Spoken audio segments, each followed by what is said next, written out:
Welcome to our channel. Today we how to configure CI/CD for Flutter with Bitrise step by step clearly. To configure CI/CD for Flutter with Bitrise, start by creating a Bitrise account. Once logged in, click on the Add App button. Select Create a new app to begin the setup process. Choose the option for Flutter under the project type. Connect your version control system, like GitHub or Bitbucket.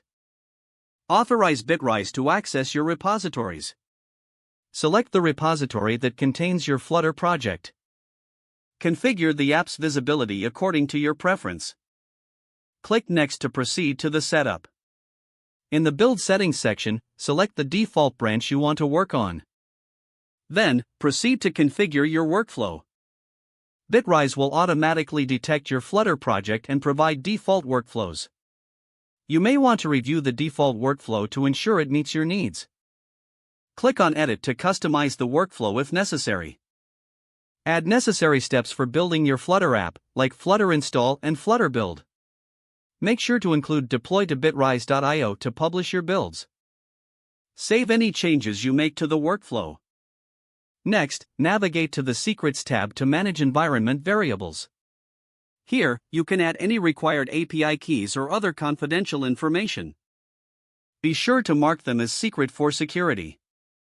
After configuring the necessary environment variables, proceed to testing. You can add steps for running Flutter tests within the workflow. In the Test section, select Run Tests to ensure your app is thoroughly tested.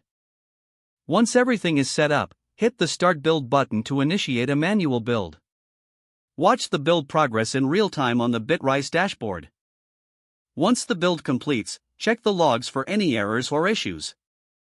If the build is successful, you can further configure notifications for build status updates.